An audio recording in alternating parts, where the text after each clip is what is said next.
Il a été le visage de la lutte antiterroriste de ces années 2012 à 2018, quand la France a été frappée, ensanglantée, on pourrait dire. Bonjour François Molins. Bonjour.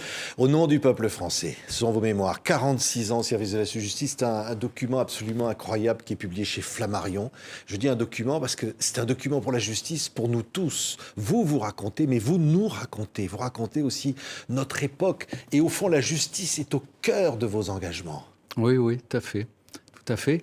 Et ce livre, en fait, il est écrit pour montrer effectivement les méandres de la justice. Et il y a deux facettes qui viennent après, qui correspondent à deux finalités. La première, effectivement, c'est d'expliquer le métier de procureur, dont je m'aperçois qu'en réalité, peu de gens le connaissent, ou le connaissent très mal. Et la deuxième finalité, c'est aussi, d'où le choix du titre, au nom du peuple français, la justice à laquelle j'ai participé est rendue au nom du peuple français. Donc il est normal, à un moment donné, quand on y a participé, de rendre compte de son action. Donc c'est aussi une façon de rendre compte de ce que j'ai fait dans le cadre de ces différentes nominations dont j'ai bénéficié tout au long de ces années. Une haute idée de la justice. Vous l'avez, vous le dites dans ce livre, à tout moment, et parfois déçu par les circonstances. Et ça aussi, vous le dites. Oui. Tout à fait. J'ai une carrière avec des affaires souvent difficiles, des postes exposés, et puis comme tout dans une vie professionnelle, des bons souvenirs et des souvenirs moins bons. Oui, le livre commence d'une manière absolument incroyable, le 23 mars 2018, c'est à Trèbes. Oui. Et là, vous retournez dans le lieu où vous étiez, 39 ans auparavant, parce qu'il y a eu cette terrible attaque terroriste. Et là, c'est comme une boucle qui est bouclée. Oui, c'est le sentiment que j'ai eu. Je reviens sur les lieux de mon premier poste, où j'avais requis 15 jours après ma prise de fonction aux assises, dans une affaire de criminel, une affaire de viol. Et je reviens, donc 40 ans après, pour faire une conférence de presse dans la salle de la cour d'assises où effectivement j'avais requis. Donc j'ai vraiment eu le sentiment ce jour-là effectivement de boucler une boucle, effectivement. Et en même temps de vous dire, le mal est toujours là.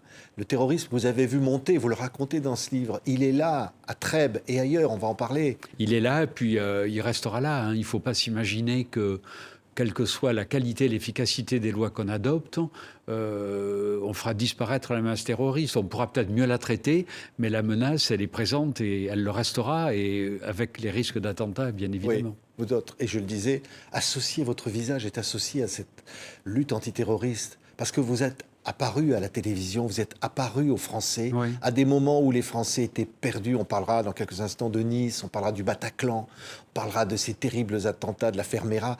Et vous avez mis des mots sur l'horreur. Oui, on a mis des mots sur l'horreur, et effectivement, ça en est rendu compte après. Ça a effectivement pu rassurer nos concitoyens qui vivaient vraiment dans un climat extrêmement anxiogène. Mais ça participait d'abord d'un devoir. Je rappelle que la communication, ça fait aujourd'hui partie du cœur de métier du procureur. Et surtout, c'est un monopole que la loi a donné au procureur. Il n'y a que le procureur qui peut parler des enquêtes judiciaires. Donc si on ne l'avait pas fait là, on ne l'aurait jamais fait. Mais des moments de solitude aussi. Un moment où vous dites, il va falloir que je raconte l'indicible. Et il va falloir, au fond, mettre comme ça une réalité. Alors, il y a de la solitude, mais pas tellement à ce moment-là, parce que derrière ce travail individuel, ces images, il y a tout un travail d'équipe. La solitude, elle est plutôt, j'allais dire, dans la tête du chef, au moment où il sait qu'il va devoir prendre certaines décisions lourdes, où les conseils des collègues peuvent arriver, mais à un moment donné, c'est le chef qui va décider. Pour décider, il sera tout seul. C'est surtout sur les décisions que j'ai ressenti la solitude dans ces années noires. Oui, ce qui est fabuleux dans ce livre, c'est pour vous souvenir. Et alors, avant d'en arriver là, il y a ce jeune engagé dans la justice. Je crois que vous avez quoi, 25 ans 25 ans. En 1979, vous retrouvez dans la magistrature, vous entrez dans la magistrature. Un jour, au tribunal, vous empêchez un braqueur qui tente de s'évader. Vous le coincez dans le couloir. En fait, je l'ai empêché de passer. J'avais compris qu'il devait comparaître devant un juge d'instruction. Il était menotté au banc. mais la menotte qui tenait son poignet n'était pas assez serrée, donc il avait pu glisser sa main dans la menotte. Et au moment où je partais à une audience du tribunal de police de Limoux, j'ai senti beaucoup de vacarme au-dessus. Et en fait, quand j'ai vu arriver le braqueur au bout de l'escalier, j'ai compris ce qui se passait.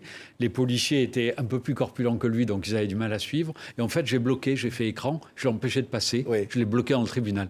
Et ça a permis effectivement aux policiers d'arriver, de le récupérer. Mais je ne me suis pas bagarré avec le braqueur. Mais quand même, vous avez donné de vous. Après, surtout que j'avais les bras occupés par ma robe et mes dossiers. Vous êtes nommé ensuite en Corse. Et alors là, on vous dit d'emblée, écoutez... Ici, bon, il y a la justice, mais là, il y a une autre justice en Corse, c'est la justice. Il y a la loi, il y a la lettre et il y a l'esprit. Et il faut l'appliquer avec souplesse, on vous dit. Hein. Alors, vous ne comprenez pas. Vous comprenez pas. J'ai assez vite compris. La Corse, c'est un pays magnifique avec des gens qui ont des vraies valeurs, hein, mais il y a aussi un revers de la médaille, c'est la violence, c'est la tradition de l'omerta, c'est la difficulté à avoir des témoignages, et puis c'est parfois, effectivement, comme dans tous les pays méditerranéens, un certain état de fait qui consiste à prendre certaines libertés avec la loi et parfois avec l'état de droit. Donc il faut lutter contre ça, mais c'est effectivement pas facile face à ce type de mentalité. Dangereux oui, aussi. Tout à fait. Oui. Oui, mais vous dites à un moment, par exemple, un verdict scandaleux. Oui. Trois prévenus, le seul qui est acquitté, c'est le Corse. Oui. Et évidemment, il est jugé par des Corses. Et vous dites, c'est scandaleux. J'ai mal vécu le verdict. Ça m'a beaucoup choqué, cette histoire. Après, j'ai accepté la décision à l'autorité de la chose jugée, mais il n'empêche que ça ne correspondait pas à l'image que je me faisais d'une vraie justice au niveau d'une cour d'assises. Et c'est la raison pour laquelle, moi, j'ai toujours été partisan de faire juger les affaires de crime organisé, non pas par des jurys populaires, mais par des cours d'assises spéciales, comme pour le trafic de stupéfiants. Parce que je trouve qu'il y a une telle pression sur ces dossiers, qui sont tellement graves, que ce n'est pas raisonnable de faire peser une telle pression sur les épaules de simples citoyens. Oui. Après, vous allez à Lyon, croiser le juge Corroy. Vous voyez une vision qui va un peu perturber votre vie. Vous voyez Alain Carignan, l'ancien maire, l'ancien ministre, menotté un soir qui apparaît. Et vous dites là, la justice est en train de changer. La justice va s'attaquer aussi aux hommes politiques. C'était effectivement, on a eu ce soir-là une vision qui signait une bascule. On était dans la voiture avec le procureur général, dans la pénombre du parking. On allait sortir de la cour d'appel et on a assisté. On ne pouvait pas sortir parce qu'il y avait un fourgon de police qui bloquait la sortie. Et on a assisté à la montée d'Alain Carignan, qui venait d'être placé en prison par le juge Philippe Courroy, qui montait dans le fourgon qui allait l'amener à la prison Saint-Paul-Saint-Joseph. Donc effectivement, j'ai toujours gardé cette image parce qu'elle était pleine de gravité. Il y avait aussi une certaine émotion. C'est quelqu'un qui était ministre quelques jours plus tôt et qui effectivement était embastillé. Et effectivement, j'ai pris conscience peut-être plus ce jour-là du changement qui s'opérait et j'allais dire de l'autonomisation de la justice, notamment en matière financière. Qui ne va pas être facile. Hein. Non. Ouais. On en parlera dans quelques instants, mais un jour vous passez dans une cité, vous voyez une Ferrari rouge au pied de l'immeuble d'une cité. Vous êtes quelqu'un de curieux, vous vous dites non. Mais ça, vous voyez, comme je dis souvent en riant, c'est l'instinct du chasseur, du procureur. On est quand même là pour détecter les infractions et les poursuivre. Oui. Effectivement, voir une Ferrari rouge flambant neuve en train de se faire plaquer auprès d'un camion ambulant au pied d'une barre de cité, il y a quelque chose qui ne colle pas. Donc j'ai relevé le numéro d'immatriculation. On a décidé avec le chef de la sûreté d'ouvrir une enquête et des investigations et on a tiré une pelote à partir de ce petit fil puisqu'on est tombé sur une gigantesque affaire de blanchiment et d'escroquerie en lien avec des ventes de yachts dans les pays de l'Est. Vous voyez, en partant d'un stationnement, plaquage de Ferrari au pied d'une barre d'immeuble. Alors, c'est vrai que vous êtes au début d'événements qui vont ensuite avoir des répercussions, qui vont continuer encore jusqu'à aujourd'hui. L'affaire Zied et Bouna. Oui. Et là, vous voyez les banlieues s'enflammer. C'est les débuts. Oui. Et vous vivez ça de l'intérieur. Vous dites, comment la justice va réagir à ça ? On s'est trouvé véritablement face à une vraie crise. D'abord face à une tragédie, où ça a été compliqué parce qu'il a fallu expliquer, et j'ai toujours gardé le souvenir de cette conférence de presse que j'avais faite où, en fait, je n'ai pas vraiment su trouver les mots qui auraient pu apaiser. On a eu ensuite une semaine de violence urbaine et on a dû s'organiser au parquet on est allé s'installer dans les locaux de la sûreté départementale qui menait les enquêtes et qui gérait tout ça pour arriver à gérer les dizaines et les dizaines de gardes à vue qui intervenaient chaque nuit. Donc en fait, chaque nuit, on tournait avec mes deux procureurs adjoints l'aide d'un substitut et je rentrais chez moi toutes les nuits à 4h du matin. Oui. On a fait ça pendant 8 jours et... Tout ça avec un tribunal, vous dites tribunal de Bobigny complètement délabré, une justice complètement à l'abandon. Oui. Oui. C'est une époque qui... ça a un petit peu changé, même si Aubobigny a encore beaucoup de problèmes et souffre d'un manque de moyens. Mais à l'époque, effectivement, on avait des fenêtres qui tombaient, des pots de yaourt qui s'écoulaient sur les jugements, des stocks de PV non enregistrés oubliés. On en avait trouvé 70 000. C'était vraiment... c'était effrayant. Oui. C'était effrayant, il n'y a pas d'autre mot. Vous allez vous mettre à travailler un peu pour les politiques. Alors, Michel Mercier, qui était à la chancellerie, Michel Alliot-Marie, ça va vous être reproché après dans un fameux débat télévisé entre François Hollande et Nicolas Sarkozy. François Hollande reproche à Nicolas Sarkozy de vous avoir nommé.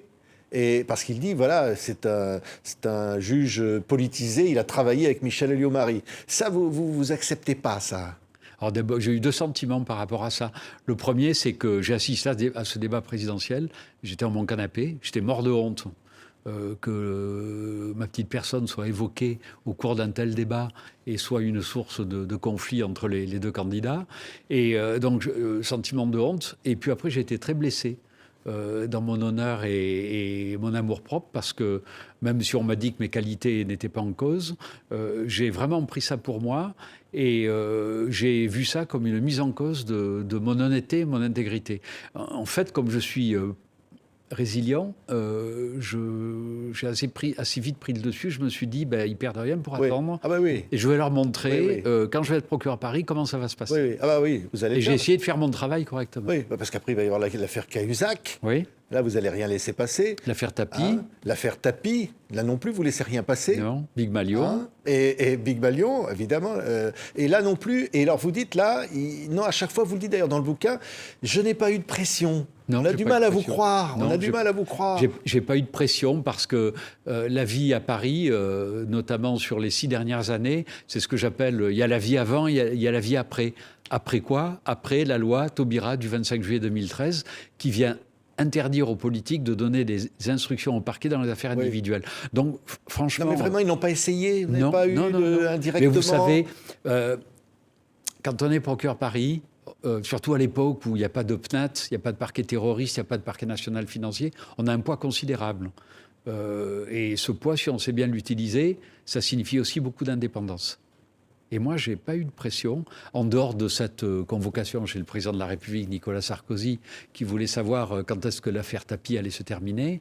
En dehors de ça, mais c'est là encore avant 2013. Oui, on a même voulu, il y a même un président a voulu vous nommer ministre de la Justice. Non, ça c'est des fables. Hein. Jamais vous auriez voulu, vous dites jamais j'aurais voulu être ministre de la Justice. Je vais vous dire, dans cette histoire, déjà ça a commencé avec le ministère de l'Intérieur. Au départ de M. Collomb, il y a eu des rumeurs qui m'annonçaient à l'intérieur. Puis après, ça a été après Mme Belloubet à la justice. C'est un peu pour vous compromettre, peut-être aussi. La seule fois où ça a été évoqué, j'ai dit non. Et dans cette histoire, j'ai eu un grand tort. Finalement, cette histoire s'est un peu retournée contre moi. J'aurais dû dire beaucoup plus tôt que non, que ça ne m'intéressait pas et tordre le cou à tout ça. Et je pense qu'en réalité, j'ai sûrement été flatté dans mon ego. Et franchement, c'est pas la meilleure idée que j'ai eue de ne pas répondre et de laisser perdurer ces rumeurs. Oui, vous constatez, vous le dites d'ailleurs dès ce moment-là. J'ai pas d'ambition politique, moi. Oui, mais justement, vous constatez une défiance des citoyens. Vous le dites, ça commence à ce moment-là envers à la fois la justice, envers la politique, et vous essayez vous de maintenir le cap, de dire voilà, le rôle de la justice justement, c'est d'être là. C'est de conduire les affaires dont elle est saisie en toute indépendance et en toute impartialité et à l'abri des pressions du politique, parce que je pense que ça correspond à un sentiment unanime au sein de la société française. Les politiques ne sont pas au-dessus des lois et à partir du moment où ils commettent des infractions, ils doivent en rendre compte comme les autres. Alors avec des règles protectrices, parce qu'il faut aussi les protéger, les politiques. On sait qu'ils peuvent être victimes parfois de procès qui ne sont pas fondés, de plaintes calomnieuses et de choses comme ça. Mais il faut au bout du compte arriver à ce que, parce qu'on est dans un état de droit, ils puissent rendre compte de leurs actes dans des formes qui soient protectrices aussi de la démocratie. Oui, mais là, par exemple, M. Dupond-Moretti, mis en examen, vous dites clairement dans le bouquin, ça n'a pas été un bon service rendu à la France, de le maintenir au ministère. Vous le dites clairement, c'est une erreur. Parce que, bon, après moi je respecte les choix du président de la République, je respecte la présomption d'innocence, mais ce que j'essaie d'expliquer dans le livre, effectivement, c'est que derrière la présomption d'innocence à laquelle tout le monde a droit, même un ministre, il y a un problème de crédibilité, de dignité de la fonction ministérielle. Et qu'en maintenant en fonction un ministre, quel qu'il soit, on risque d'abîmer cette dignité de la fonction ministérielle. En plus, je pense que je crains que la présomption d'innocence ne puisse être aussi un peu à géométrie variable, parce que, comme je le disais récemment, je ne suis pas sûr qu'elle résisterait à une accusation de violence conjugale ou de délinquance sexuelle. Et que là, elle ne s'appliquerait peut-être pas avec la même intensité. Donc c'est tout ça, préserver la dignité. Et je pense, préserver la dignité, ça peut aussi participer et faciliter à réconcilier l'opinion publique et la politique. Je le disais dans Le Monde il y a une dizaine de jours que 68% des Français sont pas satisfaits du fonctionnement de notre démocratie. Quasiment 2/3. C'est quand même un problème. Donc je pense qu'il y a tout un travail à faire, effectivement, pour respecter ces règles de séparation des pouvoirs, mais aussi satisfaire à ces règles de probité, d'exemplarité et de transparence de la vie politique. Oui, et vous, François Molins, vous allez, j'emploie le mot, entrer dans l'histoire d'une certaine façon, à cause, évidemment, je ne dis pas grâce, à cause de cette terrible vague d'attentats terroristes. Ça commence par Mera. Alors, vous racontez, évidemment, l'horreur de quand vous êtes, vous, dans votre vie privée, parce que vous avez aussi une vie privée, vous recevez des informations, on vous dit, voilà, il se passe ceci, cela, un homme a été tué, monsieur Benzaten, au moment de l'achat d'une moto. Et là, vous savez qu'il y a un engrenage, il y a quelque chose où vous allez être au-devant. Oui, mais ça fait partie de la mission. Quand vous êtes procureur et qu'en plus vous êtes procureur à Paris avec des enjeux qui sont considérables, qui sont parisiens mais qui sont aussi interrégionaux, nationaux et internationaux, vous êtes sur le pont en permanence. C'est comme ça. Moi, je n'ai pas éteint mon téléphone pendant 7 ans au parquet de Paris, même en vacances. Donc vous êtes disponible et sur le pont en permanence parce que vous êtes le chef et que vous devez être là, c'est comme ça. Mais on le sait quand on accepte ces postes. Vous entendez, pour l'affaire Mera, la bande-son enregistrée, la caméra GoPro du terroriste, et vous voyez les images que vous allez faire bloquer, évidemment, où on le voit achever des enfants en train de crier au sol dans cette école. Et vous entendez aussi Mera, ensuite, qui dit « Je regrette de ne pas avoir tué assez d'enfants dans cette école juive ». On est arrivé c'était épouvantable cette scène. On est arrivé à la faire bloquer effectivement parce que il avait envoyé une clé USB à une chaîne, c'était Al Jazeera pour ne pas la nommer. Et l'affaire s'est réglée au civil. On a assigné devant le tribunal de Paris et en référé et on a effectivement fait bloquer la diffusion du contenu de cette clé qui aurait été, ça aurait été d'une indignité absolue de montrer des images comme ça. Oui, faillite déjà des services de renseignement. La question se pose. On dit c'est un loup solitaire. On va comprendre. Oui, mais je dirais pas faillite déjà parce qu'ils ont beaucoup mieux travaillé après. Moi, je salue toujours la qualité du travail des services de renseignement depuis la création de la DGSI. Mais c'est vrai que sur l'affaire Mera, ils sont passés à côté. On n'a pas vu en réalité, mais il donnait bien le change aussi, avec cet art de la dissimulation qu'il avait. On est effectivement passé à côté, puisque je rappelle même qu'à l'époque, la DCRI avait envisagé de le recruter comme agent, pour vous dire comme ils avaient pu effectivement ne pas voir effectivement qui il était, le mandat qu'il avait reçu. Loup solitaire, j'aime pas cette expression. Je ne l'emploie plus jamais depuis l'affaire Mera, parce qu'en réalité, tous ces loups, ils sont pas si solitaires que ça. Et on s'aperçoit qu'il y a toujours derrière eux des gens qui tirent les ficelles, ou des amis ou des parents ou des complices qui vont venir les aider à commettre leurs atrocités. Donc je m'interdis cette expression qui je trouvais trop réductrice et qui parle en elle-même, mais qui parle faussement en réalité. Oui. Le 7 janvier 2015, l'attentat contre Charlie Hebdo. Vous dites dans le livre, au fond, c'est pas qu'on s'y attendait, mais c'est une demi-surprise. Oui. La menace avait été prise suffisamment au sérieux, les protections étaient suffisamment à la hauteur. Oui. Les protections, il y a des protections hors normes qui sont les plus hautes dans le degré de la sécurisation pour Charlie Hebdo, pour les chefs de Charlie Hebdo, pour Charb. Bon, ça n'a pas empêché. La sécurité, je pense, ne peut pas tout envisager. De côté, deux personnes armées de fusils d'assaut qui arrivent comme ça, il y aurait eu même peut-être plus de gardes du corps avec leur arme de dotation. C'est pas avec un Glock qu'on va. Enfin, c'est un peu compliqué de se battre avec des gens armés de Kalachnikov. Oui, vous arrivez dans les locaux, vous êtes un des premiers après la tuerie, et vous dites dans les blessés ont été évacués déjà quand je suis. Et vous dites dans ce livre, j'esquisse un signe de croix, un silence, je prie. Ça a été ma réaction à moi. Ça renvoie en réalité à la gestion des émotions par les magistrats. On a le droit d'en avoir. On a des spectacles qui sont absolument terribles. Celui-là, c'était le cas. J'avais jamais vu une scène pareille, moi. Et donc, en fait, je suis tout seul. Absolument tout seul. Personne n'est à côté de moi. Le directeur de la PJ est derrière. Je suis d'ailleurs même pas sûr qu'il m'ait vu. Et je suis seul dans le cadre de la porte face à tous ces cadavres entassés sous les tables. Donc c'est mon moment à moi une sorte de refuge, puis je dirais aussi de communion et de recueillement, et de communion avec les victimes et leurs familles, parce que c'est essentiellement à eux que je pense à ce moment-là. Mais après, ça a dû durer quoi, 1 minute et demie, 2 minutes. Après, je reviens à mon exercice professionnel et... On y arrive ? Oui. On arrive ? Oui. Traverser après, cette salle avec des projections de sang, je vous dis, jusqu'au plafond, il y avait du sang jusqu'au plafond. On n'a pas le choix. Sur ces dossiers-là, vous avez des tas de compétences à exercer, vous avez des décisions et les bonnes décisions à prendre très vite, donc il ne faut pas se tromper, et puis il ne faut pas perdre de temps. Donc, vous allez apprendre très vite. Vous êtes concentré, et puis...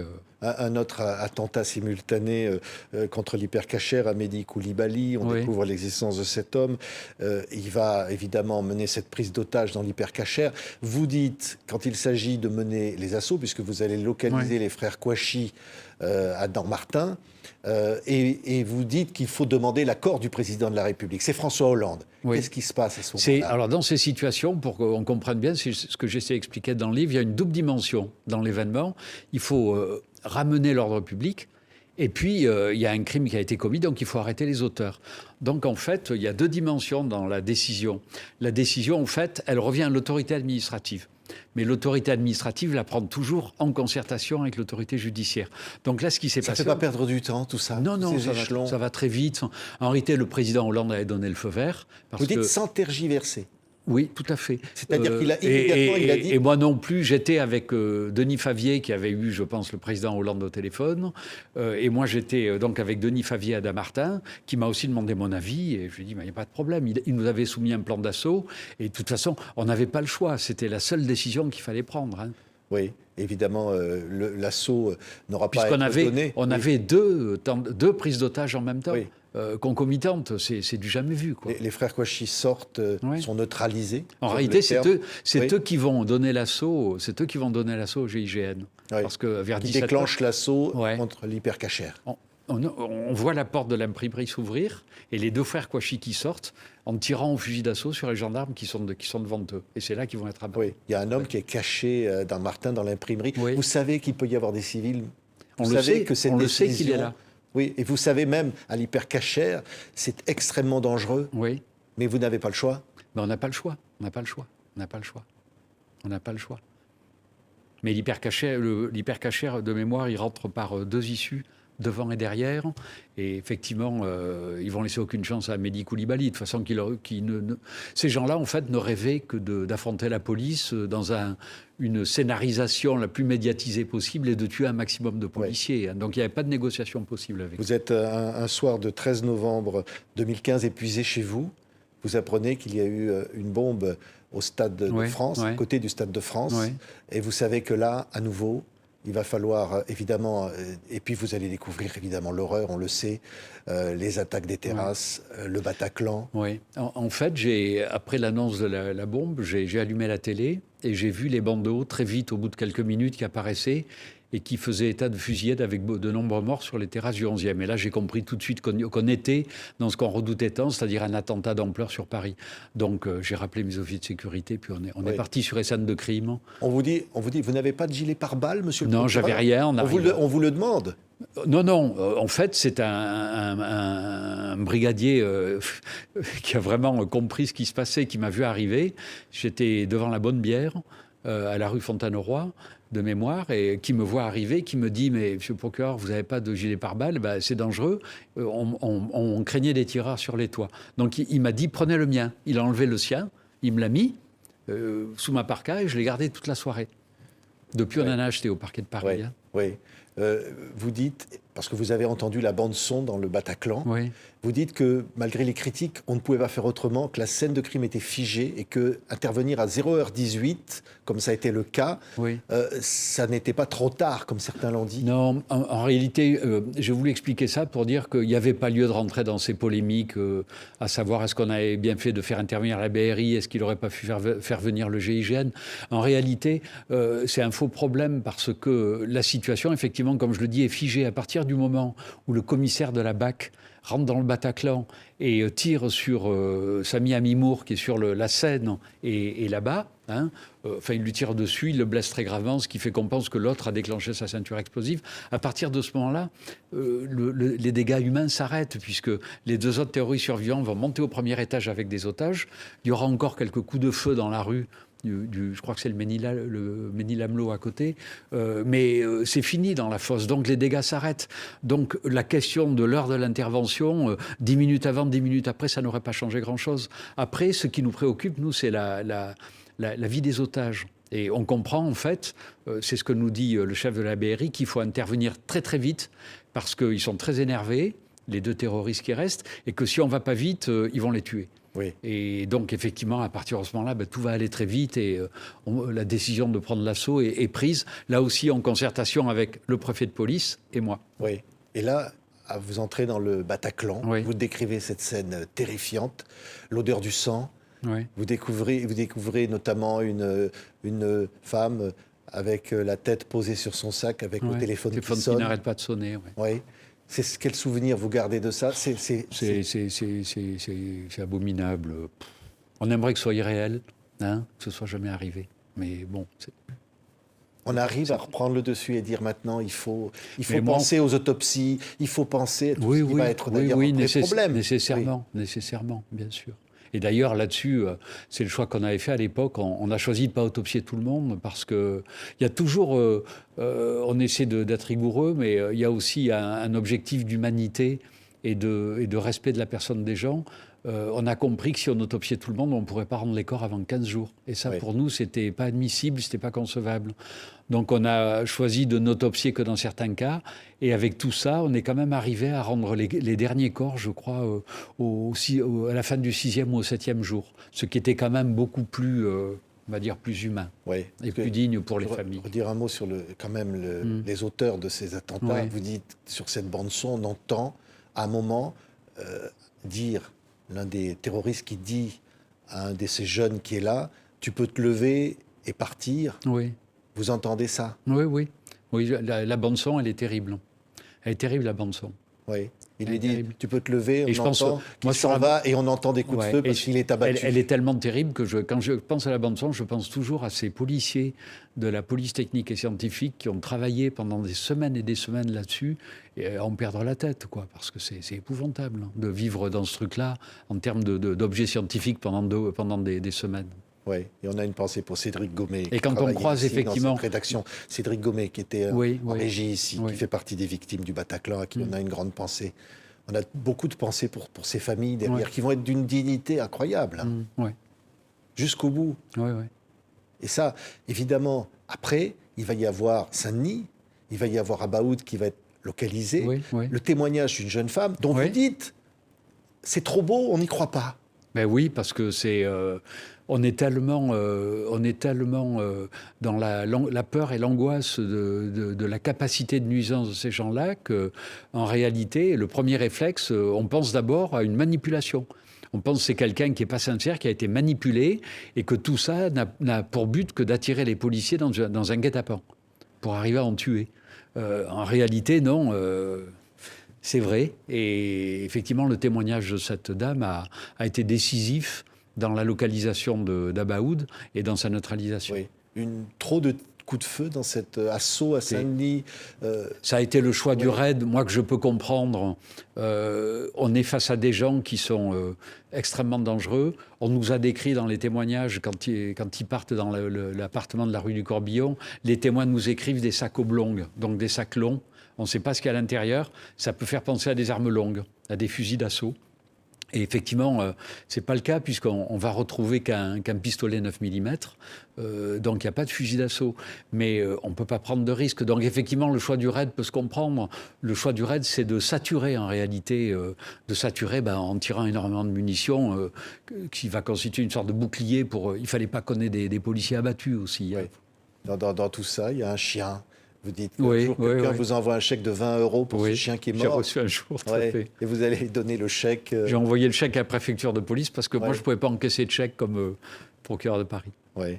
Et alors, il y a des attentats qui continuent, évidemment. Il y a Saint-Quentin-Falavier, le Thalys. Et puis, il va y avoir le 14 juillet 2016. Vous êtes à Paris. Vous assistez justement au feu d'artifice quand votre téléphone vibre. Et là, il vous faut vous rendre à Nice par tous les moyens. Alors, j'y suis pas allé immédiatement, moi, à Nice, parce que c'est pas de moi dont on avait besoin en premier, mais j'ai effectivement me suis bien débrouillé pour arriver à faire envoyer effectivement des collègues en pleine nuit.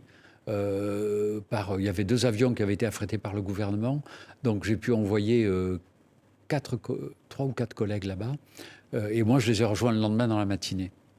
Oui. Et alors, évidemment, là, c'est l'horreur totale. Et comment dire, des images aussi qui vous choquent sur des télévisions. Vous vous rendez compte qu'on ne respecte pas les victimes. Même certains journalistes, certains de mes confrères, des photos qui ne devraient pas être publiées, qui vont l'être. Tout à fait. Tout à fait. Ben, c'est pas bien, ça. C'est pas bien. Ça correspond d'ailleurs pas au code de conduite du Conseil supérieur de l'audiovisuel.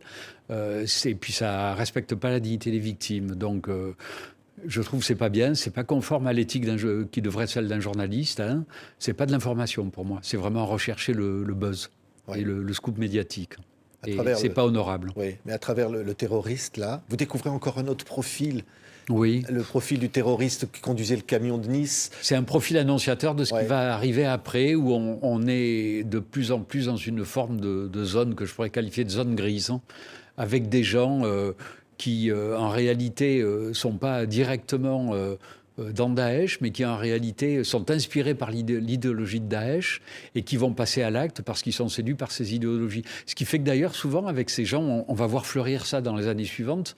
Souvent, les revendications de Daesh étaient, je pense, plus souvent des revendications d'opportunité.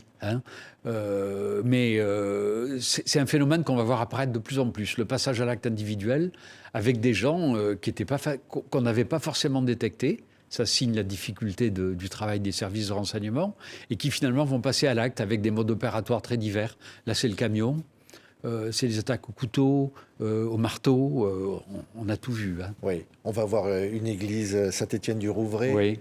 Donc partout, la menace est là. Oui. Et même au domicile d'un couple de policiers avec leurs enfants qui vont être assassinés par un terroriste.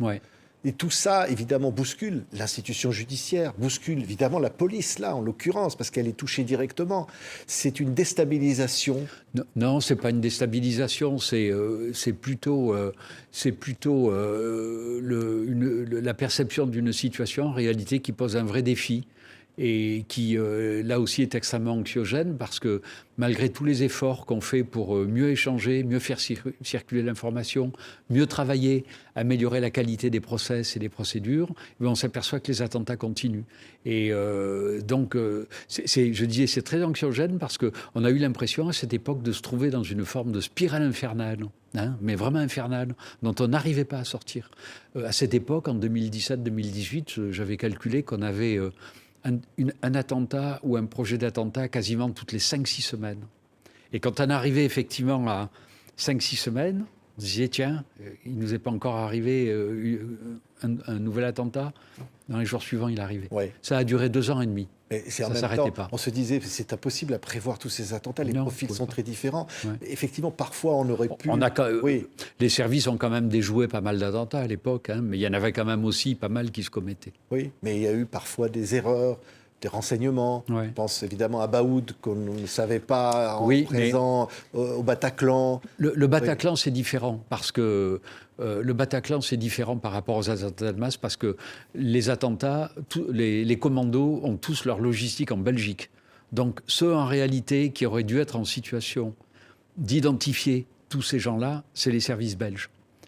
C'est plus la responsabilité des services belges que des services français. Moi, je pense que les services français sont quand même organisés différemment. On aurait peut-être plus de chances de les organiser, de les identifier chez nous, mais ce n'était pas chez nous. Oui. Donc, ça répartit un peu les responsabilités. Oui. La règle est toujours d'arrêter les terroristes vivants. Vous le dites pour Mera, ben, pour l'attraper vivant. Il vaut mieux quand on peut les attraper vivants. Hein. Puis quelqu'un a commis une infraction, la logique de l'institution, c'est de le neutraliser en l'interpellant, en l'arrêtant et en le jugeant, en le poursuivant et en le jugeant. C'est pas de l'abattre comme un chien. Le problème, c'est que des fois, vous n'avez pas véritablement le choix. Quand vous vous trouvez face à des gens qui acceptent de se rendre, c'est très bien.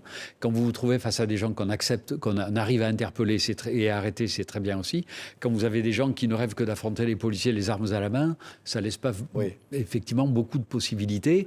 Et là, les policiers, ils sont en légitime défense et ils se protègent et ils neutralisent. Et pour les policiers, quand il s'agissait de neutraliser celui qui avait tué un des leurs et sa femme devant leur enfant, c'était d'autant plus difficile. Oui, bien sûr. Et bien sûr. Oui. Et alors, derrière cela, il y a vous. Il y a vous qui apparaissez à chaque fois et qui racontez tout cela. Et ça devient, on imagine, une charge. Parce que vous incarnez, avec cette vague d'attentats, vous incarnez cela. Et tout ça pèse sur vos épaules, au fond, François Molins. Oui, mais écoutez, après, moi, je ne l'ai pas choisi. J'ai été projeté, entre guillemets, dans cet univers et cette exposition parce que j'étais procureur de Paris au moment où les attentats ont été commis. Hein. Ça aurait été un autre, ça aurait été pareil, c'est lui qui aurait été projeté. Donc ça aussi, les affaires, elles sont aussi liées au hasard des carrières. Hein. Se trouver là au moment... Et puis, quand on y est, quand ça se passe, après, il faut assumer et faire en sorte de travailler du mieux qu'on peut avec les meilleurs résultats possibles. Oui. Hein. Mais vous allez, en quelque sorte, j'ai presque employé le mot, vous allez devenir populaire. Parce que les Français vous le manifestent, au fond. Vous êtes quelqu'un de rassurant dans ce monde qui s'écroule. Ça, c'est une responsabilité. Oui. Si c'est l'image qu'ils en gardent, c'est bien, c'est positif pour moi. Si effectivement on juge que j'ai bien fait et qu'avec mon équipe à l'époque au parquet de Paris, on a bien assumé nos missions, c'est positif et c'est gratifiant. Oui, parce qu'il y a tout ça, il y a évidemment ces très grandes affaires terroristes. Puis il y a l'homme, François Molins, peut-être une des choses dont vous êtes le plus fier après ces 46 années au service de la justice, c'est peut-être le combat pour les femmes que vous allez mener pour protéger les femmes victimes. Et là aussi, ça, c'est un combat qui vous est cher, qui est fort, peut-être le plus beau de votre vie. Ça fait partie des combats que j'ai menés, après avoir révisé largement ma copie, parce que je ne suis pas né avec cet ADN comme magistrat. J'ai beaucoup réfléchi aux politiques que je menais au début des années 2000 et je les ai complètement modifiées. Notamment en interdisant la médiation dans les parquets où je travaillais. Et puis effectivement, surtout en Seine-Saint-Denis, où il y avait beaucoup de violences faites aux femmes, et où j'ai eu la chance de rencontrer un jour une dame qui s'appelait, une militante associative féministe, qui s'appelait Ernestine René, et qui est venue nous voir pour nous demander si on accepterait de travailler avec elle pour expérimenter au parquet de Bobigny le téléphone grave danger. Et on l'a fait, on a travaillé pendant 2 ou 3 ans et on est arrivé à lancer effectivement cet outil qui est utile, qui a certainement sauvé la vie de nombreuses victimes. Et c'était tellement bien qu'aujourd'hui, cet outil, il est dans tous les parquets de France et il est dans la loi. Et il fait effectivement partie des instruments qui permettent de mieux protéger les femmes victimes de violences au sein du couple de leur conjoint. Oui. C'est peut-être ça le plus beau, non, François Molins? Quand on vous dit merci, merci monsieur le juge, parce que voilà, c'est ça la justice au fond, c'est au service du citoyen. Oui, tout à fait. Vous le dites d'ailleurs dans le titre, au nom du peuple français. Et ça explique aussi le titre, encore une fois, c'est ça qui fonde la vraie légitimité de la justice, et elle vient de la confiance qu'elle peut inspirer aux gens, aux citoyens français. Donc c'est effectivement tout l'enjeu des années à venir, c'est de savoir effectivement restaurer et renforcer cette confiance. Parce qu'encore une fois, c'est ça qui fonde la légitimité des juges et des procureurs. Oui, donc le jeune homme de 25 ans, en 1979, ne regrette pas ce parcours. Oh non. Oui. Ce sera à refaire, je serai magistrat et procureur de nouveau, sans hésiter. Il est au service des autres? Oui. Jusqu'au bout. D'ailleurs, même au péril de votre vie. Tout à fait. On peut le dire aussi, parce que dans les affaires terroristes... Et maintenant, j'essaie de continuer à servir, mais autrement, puisque j'ai des engagements en termes d'enseignement, de formation, dans une association qui s'appelle Parlons Démocratie, qui va expliquer la justice dans les lycées, et aux professeurs d'histoire-géographie. Donc, je continue à servir, mais autrement. Merci François Molins pour ce témoignage exceptionnel. Au nom du peuple français, vos mémoires donc, qui sont publiées chez Flammarion, 46 ans au service de la justice, c'est un document absolument exceptionnel. Merci beaucoup d'avoir été notre invité. Merci.